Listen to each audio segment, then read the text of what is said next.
दोस्तों सोचिए, अगर करोड़ों साल पहले इस धरती पर रहने वाले डायनासोर अचानक से आपके सामने आ जाए, अचानक से इस धरती से विलुप्त हुए जानवर हमारे बीच घूमने लगे। हालांकि ये सब बातें आपको सिर्फ काल्पनिक लग रहे होंगे, लेकिन आपको बता दें कि ये कोई फिक्शन नहीं बल्कि असल में विलुप्त हुए जानवर अब वापस आने लगे हैं। आज के वीडियो में हम देखेंगे आज से लाखों करोड़ों साल पहले विलुप्त हुए जानवर जो अब एक एक करके धरती पर वापस आ रहे हैं। बने रहे वीडियो के अंत तक क्योंकि वीडियो काफी इंटरेस्टिंग होने वाली है।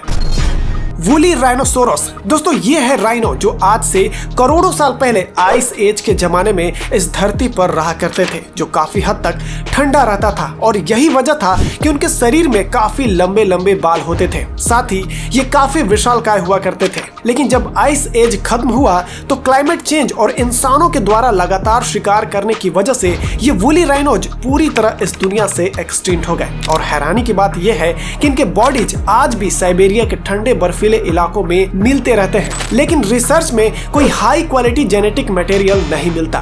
इसीलिए अगर वूली राइनो को दोबारा इस दुनिया में लाना हो तो सबसे आसान तरीका है कि इंडोनेशिया में मिलने वाले उनके सबसे करीबी रिश्तेदार सुमात्रा राइनो की हेल्प ली जाए। अगर हम ऐसे सुमात्रा राइनो को चुने जिनके स्किन पर थोड़े ज्यादा बाल हो और उन्हीं को आपस में मिलाकर उनकी अगली नस्ल तैयार करें तो धीरे धीरे उनके बच्चे और भी ज्यादा बालों वाला पैदा हो सकता है। ठीक वैसे ही जैसे साइंटिस्ट भेड़ियों की सेलेक्टिव ब्रीडिंग करके आज के जमाने में 340 से ज्यादा डॉग ब्रीड्स तैयार कर ली गई है। हालांकि इसमें भी एक बड़ी परेशानी है, इंडोनेशिया में मिलने वाला सुमात्रा राइनो धीरे धीरे विलुप्त हो रहे हैं। तो सबसे पहले कोशिश होगी कि इनको ज्यादा से ज्यादा संख्या में बचाया जा सके, क्योंकि अगर ये एक बार विलुप्त हो गए तो फिर वूली राइनोसोरस को वापस लाना एकदम नामुमकिन हो जाएगा। डोडो पक्षी दरअसल एशिया के कबूतरों की प्रजाति से इवॉल्व हुआ था। उनके पूर्वज उड़ते उड़ते मॉरिशस आ पहुंचे थे। वहां कोई शिकारी जानवर नहीं था, इसीलिए डोडो को किसी चीज का डर नहीं था। लेकिन 1638 में जब कुछ डच सिपाही मॉरिशस पहुंचे तो उन्होंने डोडो का शिकार करना शुरू कर दिया। साथ ही वो अपने साथ कुत्ते, बिल्ली, बंदर और चूहे जैसे शिकारी जानवर भी ले आए थे। और इन्हीं सब वजह से डोडो पक्षी धीरे धीरे खत्म हो गया और करीब 1690 तक ये पूरी तरह से विलुप्त हो गया। लेकिन अच्छी बात यह है कि डोडो के कई प्रिजर्व नमूने आज भी मौजूद हैं, जैसे कि ऑक्सफोर्ड डोडो जिसका सिर आज भी बहुत अच्छे हालात में रखा गया है और 2022 में तो उनका पूरा जीनोम को भी सीक्वेंस कर लिया गया था। अब वैज्ञानिकों ने निकोबार पिजन जो डोडो के सबसे करीबी जेनेटिक रिश्तेदार है उसे चुना है और क्रिस्पर नाम की टेक्नोलॉजी की मदद से इन पिजन के जीन में एडिटिंग करके बहुत जल्द डोडो को दोबारा इस दुनिया में वापस लाने की तैयारी हो रही है। ग्राउंड स्लॉथ, दोस्तों दुनिया के सबसे लेजी जानवर स्लॉथ को तो आप भली भांति जानते होंगे, जिनका साइज महज एक बिल्ली के साइज के जितना होता है। लेकिन आइस एज के जमाने में आज के स्लॉथ से कई गुना ज्यादा बड़े ग्राउंड स्लॉथ इस धरती पर पाए जाते थे। अगर कंपैरिजन किया जाए तो उस जमाने में ग्राउंड स्लॉथ एक हाथी के साइज के बराबर हुआ करता था। हालांकि ग्राउंड स्लॉथ एक शाकाहारी जानवर थे जो सिर्फ घास फूस, पेड़ पौधे खाते थे और ये जानवर ज्यादातर वुडलैंड और ग्रासलैंड में रहा करते थे। और इसी वजह से ना ही इनका कोई खास प्रिजर्व्ड फ्रोजन बॉडी मिला है और ना ही इनके शरीर से डीएनए एक्सट्रैक्ट किया गया है। इसीलिए सिर्फ एक ही तरीका बचा है जिससे इनको इस दुनिया में किसी तरह वापस लाया जा सकता है और वो है इनके रिलेटिव ट्री स्लॉथ में क्रिस्पर टेक्नोलॉजी इस्तेमाल करके ग्राउंड स्लॉथ जैसा एक बड़ा एनिमल तैयार कर लिया जाए। क्रिस्पर एक ऐसी टेक्नोलॉजी है जिसमें किसी भी जिंदा जीव के जीन में एडिटिंग करके उसे मॉडिफाई किया जा सकता है और माना जाता है कि इस टेक्नोलॉजी से हमें आने वाले दौर में सुपर ह्यूमन भी बना सकते हैं। मान के चले कि किसी भी इंसान का रंग काला, कद छोटा और शरीर मोटा हो तो उसे क्रिस्पर टेक्नोलॉजी की मदद से गोरा, लंबा और हेल्दी बॉडी वाला बनाया जा सकता है। एक भाषा में कहा जाए तो शरीर के किसी भी चीज को अपनी मनचाही इच्छा अनुसार बदला जा सकता है।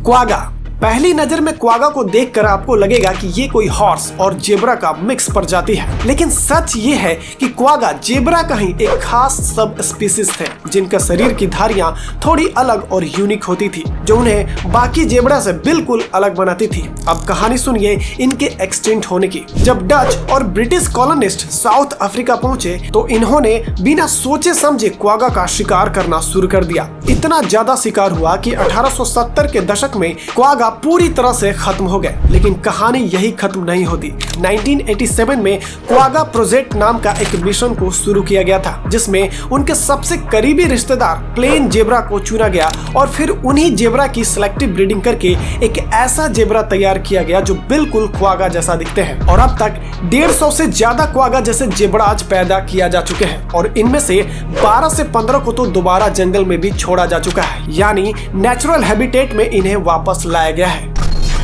थैलासाइन दोस्तों, अगर एक कुत्ता, एक टाइगर और एक कंगारू का हाइब्रिड एनिमल बनाया जाए तो वो बिल्कुल इस थैलासाइन जैसे मेलसूपियस की तरह दिखाई देगा। और आपको बता दें कि थैलासाइन ऑस्ट्रेलिया और तस्मानिया में पाए जाते थे, लेकिन उस वक्त कुछ लोगों ने दूसरे देशों से एक डिंगो नामक कुत्ते को ऑस्ट्रेलिया में लेकर आए और उसे जंगल में छोड़ दिया। नतीजा ये हुआ कि वो कुत्ता थैलासाइन का इतना बेरहमी से शिकार किया कि आखिरकार 3000 साल पहले ये पूरी तरह इस दुनिया से विलुप्त हो गए और बचा खुचा तस्मानिया में थैलासाइन को वहां की गवर्नमेंट उन्हें हंटिंग करके मरवा दिया।